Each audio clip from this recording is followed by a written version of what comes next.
सभी सुधीजनों को सादर नमस्कार। आधुनिक संस्कृत साहित्य की समीक्षा और रचना से संबंधित 4 महत्वपूर्ण पुस्तकें मेरे सामने हैं। चारों नवीन प्रकाशन हैं।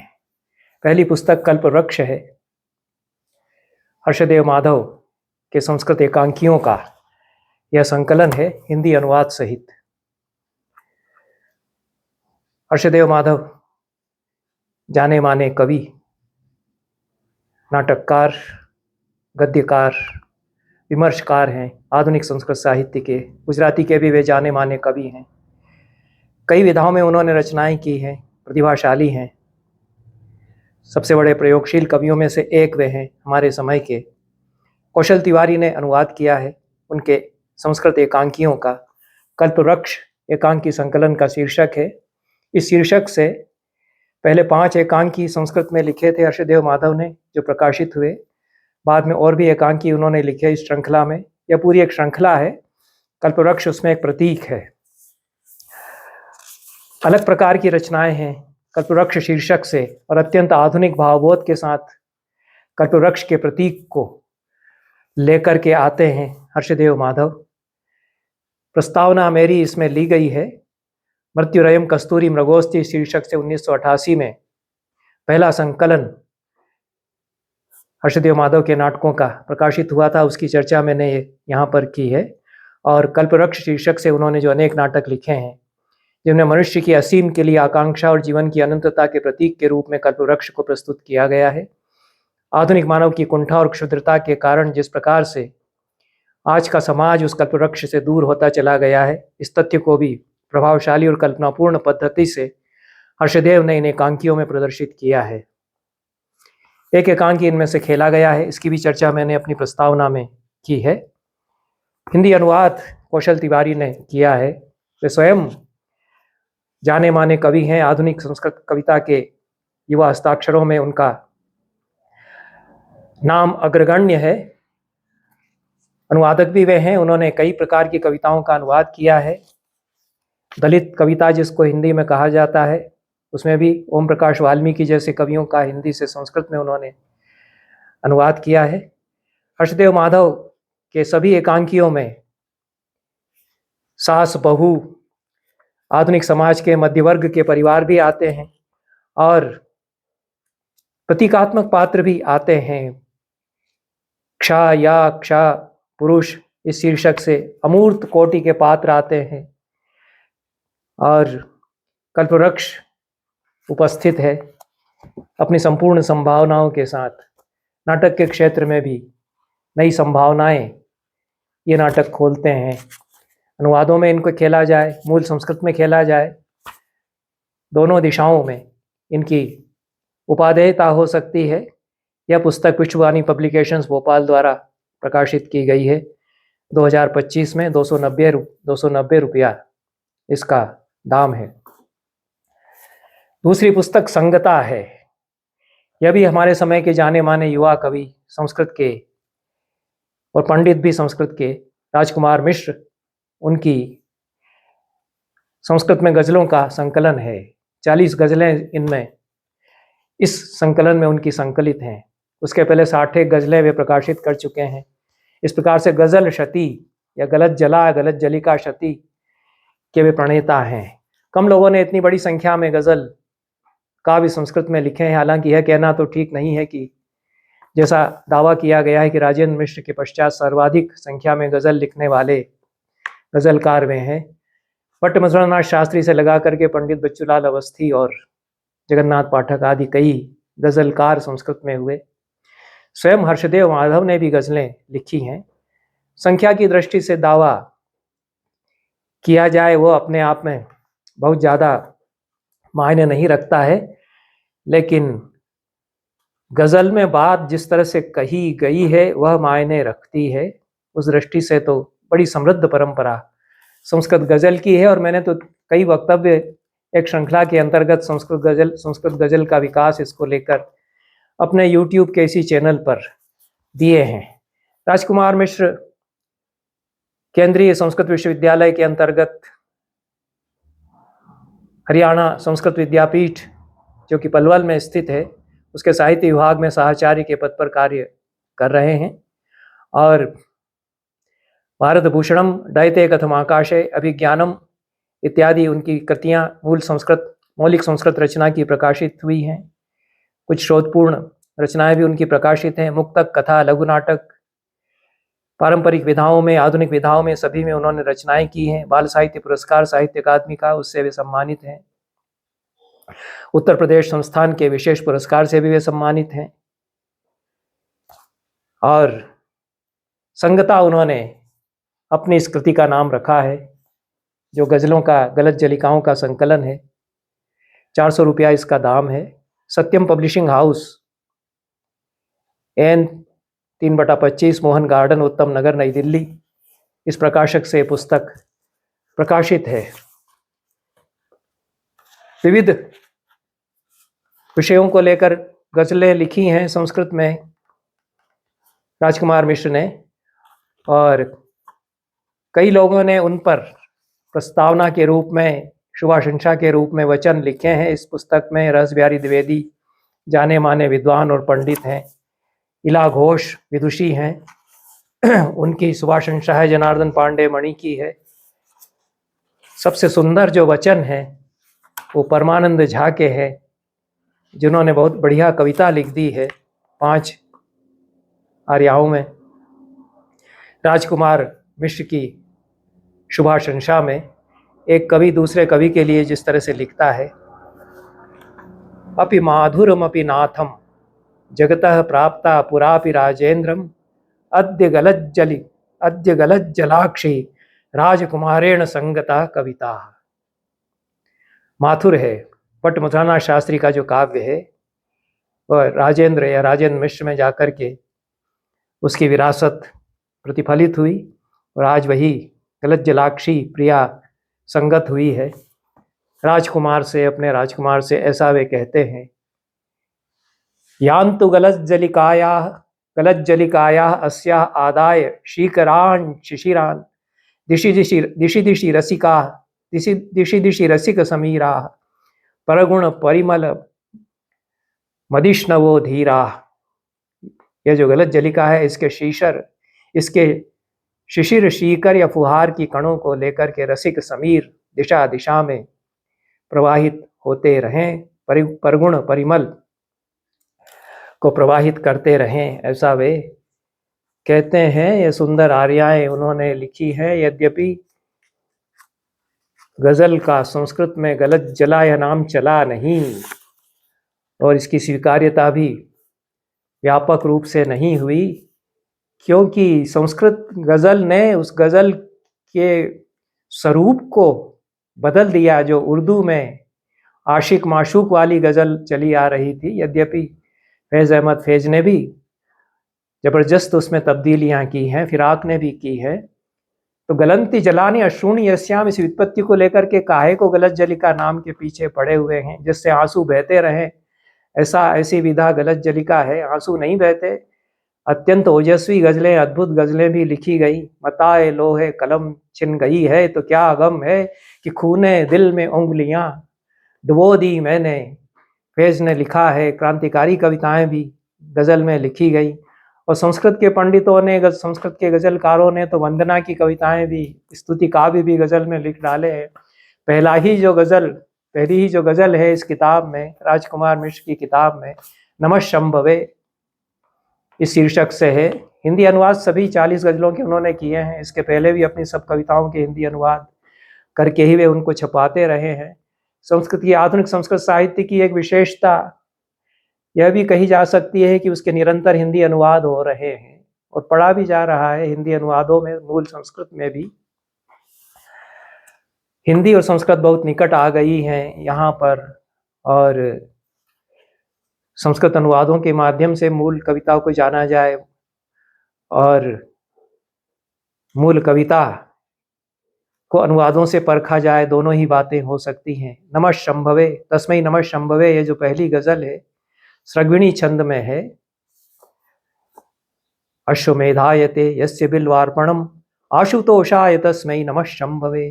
भस्मनाभूषितांगो हि विर्वेष्टितः भव्य देहाय तस्मै नमः शंभवे। सारा ही बंद सुंदर है, जिसे बिल्व पत्र का अर्पण करना ही अश्वमेध यज्ञ के समान हो जाता है, उसी आशुतोष शंभु को प्रणाम। यह पहली गजल का अनुवाद किया है। भस्मनाभूषितांगो हिर्भिर्वेष्टितः भव्य देहाय तस्मै नमः शंभवे। भस्म से भूषित होकर भी जो सर्पों से परिवेष्टित रहते हैं, उस भव्य देह वाले शंभु को प्रणाम। एक बंध में मुझे शंका है। विश्वालयोपि विशालालय चित्तवासाय तस्मै नमः शंभवे। हो सकता है मुद्रण की त्रुटि हो, क्योंकि विश्वालयोयम विशालालय ऐसा करेंगे तब स्रग्विणी छंद होगा, नहीं तो छंदोभंग होगा। संस्कृत में यदि लिखते हैं गजल तो वैदिक शब्दावली आ जाती है कहीं।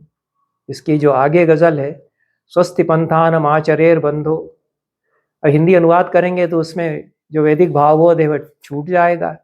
कल्याण के मार्ग पर चलो भाई, ऐसा हिंदी में अनुवाद किया है। छंदों की वानगी अच्छी है गजल में, क्योंकि संस्कृत में जो गजल लिखते हैं वो स्रग्विणी भुजंग प्रयात भी ले लेते हैं, संस्कृत के पारंपरिक छंद भी लेते हैं। यद्यपि भट्ट मथुरानाथ शास्त्री ने तो जो फारसी की बहर है उसमें खूब प्रयोग किए। संस्कृत में बड़ी उर्वर उनकी गजल काव्य की भूमि है भट्ट मथुरानाथ शास्त्री की। दुर्जनान दूरतो नमेर बंधो मंत्र में नम सदा स्मरेर मंत्र में नम सदा जपेर बंधो। इस तरह से यह गजल है। कहीं सघन अनुभूतियों वाली गजलें भी हैं। कोरोना के ऊपर भी गजल इन्होंने लिखी है। विषाणुर्हा करोनाख्य इदानीं जीवनम विषय विपर्यस्तम ही विश्वस्मिन् विषम सर्वत्र सूतेयम विषाणुर्हा करोनाख्य। तो इसमें करोनाख्य हा और करोनाख्या, इनसे रदीफ और काफिया बनाए गए हैं।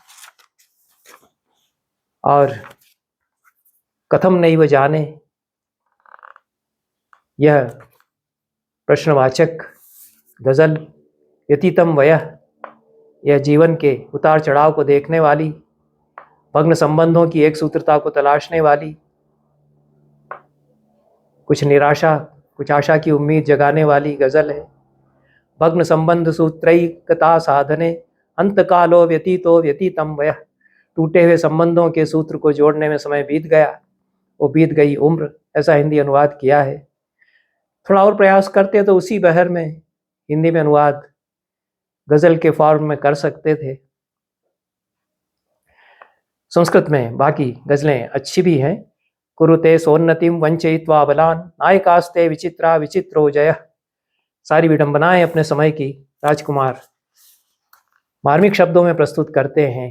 अपनी गजलों में रूप को लेकर के लिखते हैं। हिंदी में अनुवाद चेहरा उसका इस शीर्षक से किया गया है। ग्रहम इस शीर्षक से गजल है। मकान शीर्षक से अनुवाद उसका है।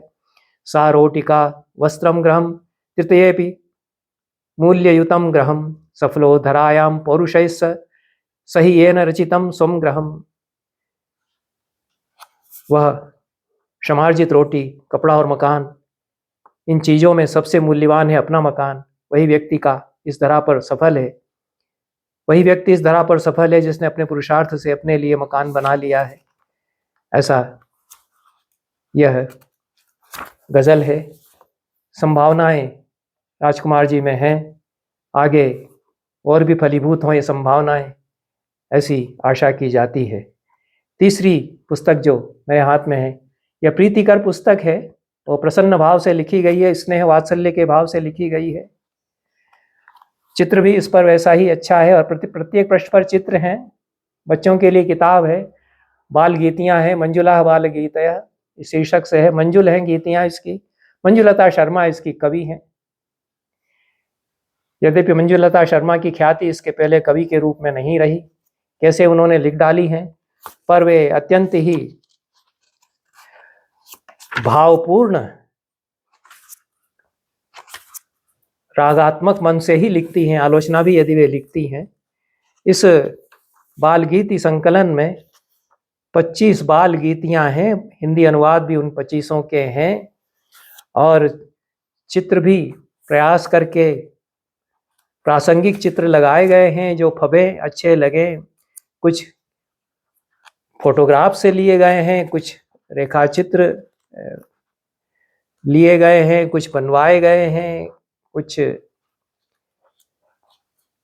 इंटरनेट से बनवाए गए हैं। चित्र यदि और प्रयास करके सुंदर बनवाए जाएं, इतने परिश्रम से तैयार करके इतने साधनों के साथ छापी गई पुस्तक में गीतियाँ उसी प्रकार से हैं, सभी बच्चों के लिए गाए जाने योग्य हैं, और विषय अलग अलग तरह के हैं, प्रयोगशीलता भी है। प्रेम, स्नेह, सृजनात्मकता, रचनात्मकता, संबोधन इनमें है। एवं वर्षति मेघः सततम बेके नापि क्रीतम छत्रम, पहला ही बंद है। मेघ बरसता जाता है, मैंने खरीदा छाता है। अनुवाद तो पूरा नहीं आया है। मूल संस्कृत में कहा है कि लगातार बारिश ऐसी हो रही है कि मेंढक ने भी छाता खरीद लिया, और चित्र भी उसका इस तरह का बनाने का प्रयास किया गया है कि मेंढक छाते में जा रहा है। हालांकि मेंढक पूरा आया नहीं है, लेकिन बिल्ली है और गधा है जो बहुत अच्छे लग रहे हैं इस चित्र में। ये बच्चों के पढ़ने लायक है, और हिंदी अनुवाद सहित बच्चे इसको पढ़ सकते हैं। जरूरी नहीं है कि इससे संस्कृत वो सीख लें, और ऐसी संस्कृत न भी सीखें तो कोई बात नहीं, लेकिन मंजुलता जी का प्रयास सराहनीय है। मूसलधारा पतंती मात्रम अहो वेपते ममापि गात्रम, छंद है, अनुप्रास है, गेयता है, और प्रेम और राग है। एक तरह से उन्मुक्त भाव से लिखी गई हैं, और सब कुछ है इसमें। कुत्ते, बिल्लियां, मेंढक, प्रकृति, वर्षा, आदमी, मनुष्य, बच्चे। मार्गे वृक्षा अपि वेपन्ते वीथ्या कुक्कुरा कंपन्ते, वृक्ष कांपते मार्गों में, कुत्ते कांपे गलियों में। रेनकोट में बिल्ली प्यारी, बाहर जाना चाहे बेचारी। वृष्टि उत्कम मम मार्जारी, वांछति गंतुम बहि वराकी। प्रयास करते रहना चाहिए। अच्छी गजलें, अच्छी गीतियाँ आगे और बन सकती हैं। मम परिवार शीर्षक से गीत है। अपने परिवार का परिचय देते हुए कवि कहती हैं, यथा शीतला ज्योत्स्ना गगने तथा वत्सला पितामही में, जैसे आकाश की चांदनी प्यारी ऐसी मेरी दादी प्यारी। पावन गंगा से जो नाता, प्रेम करें यूं मेरी माता। यथा पावनी सदैव गंगा, प्रेममयी में तथैव माता। सरल गीत इस प्रकार से मंजुला जी ने लिखे हैं, मंजुलता जी ने लिखे हैं। मंजुल हैं, और मंजुला बाल गीत उनका नाम सार्थक है। अहम ग्रहे राजा, यह 20वीं गीति है। इसमें प्रबोधयति माम प्रातः आगत्य शयनम ग्रहे, मधुलई किरणै सूर्य शनि लोक पितामह। इस तरह से मैं घर में राजा हूँ, इस अभिव्यक्ति के साथ में बच्चे के वचनों में यह गीति चलती है। और हास्य है, हास्य की कणिकाएं और हास्य की छटाएं भी हैं। उसी तरह से चित्रों में भी है। इस नए बाल गीति संकलन का भी स्वागत हम करते हैं। चौथी पुस्तक मंजुलता शर्मा की ही है, और संस्कृत में तो मंजुलता शर्मा ऐसा शुद्ध नाम छपा है, और हिंदी में जो नाम उनका चलता है तदनुसार मंजुलता ऐसा दीर्घ उकार के साथ में उनके नाम की वर्तनी इसमें छपी है। यद्यपि वे स्वयं अपने हस्ताक्षर में मंजुलता ही लिखती हैं। परिमल पब्लिकेशंस दिल्ली से यह पुस्तक प्रकाशित है 2024 में। 550 रुपया इसका दाम है। आधुनिक संस्कृत साहित्य, अभिनव प्रयोग एवं संभावनाएं। इसके पहले अनेक पुस्तकें मंजुलता जी आधुनिक संस्कृत साहित्य पर लिख चुकी हैं। पुराणों में पुरुषार्थ चतुष्टय, अर्वाचीन संस्कृत साहित्य, दशा और दिशा, आधुनिक संस्कृत साहित्य में नए भावबोध, आधुनिक संस्कृत काव्य की परिक्रमा, संस्कृत समीक्षा के 2 ध्रुव, परंपरा और आधुनिकता, मुको राम गिरिर भूत्वा, आधुनिक संस्कृतोपन्यास भाषा। ये उनकी पुस्तक है जिसमें उन्होंने हर्षदेव माधव के उपन्यास मुको राम गिरिर भूत्वा का अनुवाद किया है। शेष जो नाम मैंने पढ़े हैं वे उनकी समीक्षा की पुस्तकें हैं। आधुनिक संस्कृत साहित्य की सबसे बड़े समीक्षकों में से निश्चित रूप से मंजुलता शर्मा जी हैं और वे कृतिनिष्ठ समीक्षा करती हैं। कृति का बहुत गहराई से तन्मय होकर के पाठ करती हैं, उसके अनुसार समीक्षा के अपने मानक बनाती हुई वे उस कृति के भावबोध में अवगाहन करती हैं और कृतियों की अलग अलग समीक्षा भी उन्होंने की है। समग्र संस्कृत साहित्य की प्रवृत्तियों की दृष्टि से भी उन्होंने समीक्षा की है। यह जो उनकी नई पुस्तक है आधुनिक संस्कृत साहित्य अभिनव प्रयोग एवं संभावनाएं, इसमें 16 आलेख आधुनिक संस्कृत साहित्य से संबंधित उनके हैं और विभिन्न पक्ष आधुनिक संस्कृत साहित्य के, आधुनिक संस्कृत के रचनाकारों के इन 16 आलेखों में सामने आए हैं और पूरा विविध परिदृश्य आधुनिक संस्कृत साहित्य का इनमें सामने आया है। संभावनाओं की तलाश करती हैं आधुनिक संस्कृत साहित्य की मंजुलता जी। नए जो युवा रचनाकार हैं उनके साहित्य का अध्ययन उन्होंने खूब किया है। प्रवीण पंड्या पर उन्होंने लिखा है, द्वंद्व से द्वंद्वातीत के रचनाकार। और प्रवीण पंड्या इस दृष्टि से बहुत महत्वपूर्ण है क्योंकि वे वैदुष्य पांडित्य की एक काष्ठा उनमें है, दूसरी काष्ठा उनकी आधुनिक भावबोध की है और दोनों पर एक साथ वे टिकते हैं और उनका विश्लेषण उनकी कविता का मंजुलता जी ने उसी प्रकार से डूब करके किया है। वे ऋषिराज पर भी लिखती हैं जो कि सबसे युवा रचनाकारों में हैं, कदाचित उनसे कम उम्र के तो इन्हें गिने ही रचनाकार संस्कृत में इस समय होंगे। और उनका अंतरिक्ष योद्धा यह साइंटिफिक फिक्शन वैज्ञानिक उपन्यास आया है, महत्वपूर्ण है संस्कृत में क्योंकि स्वयं वैज्ञानिक हैं ऋषिराज और संस्कृत बहुत अच्छी लिखते हैं और उस कृति पर इन्होंने परिचय दिया है। मुक्त छंद जो संस्कृत में लिखे जा रहे हैं, मुक्त छंद की विधा जो आई उसका अध्ययन उन्होंने एक लेख में किया है। वेदांत जो आधुनिक कविताओं में आ रहा है उस पर मंजुलता जी ने लिखा है और कौशल तिवारी के काव्य पर उन्होंने लिखा है। मोनो इमेज कविताओं का अभिनव संसार जो हर्षदेव माधव ने सजाया है अपने काव्य विश्व में, उस पर उन्होंने लिखा है।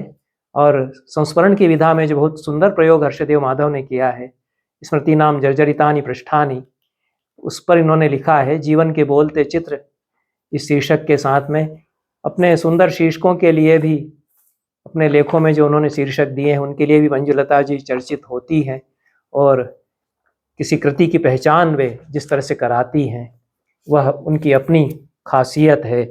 यह एक और अच्छी कृति उनकी है।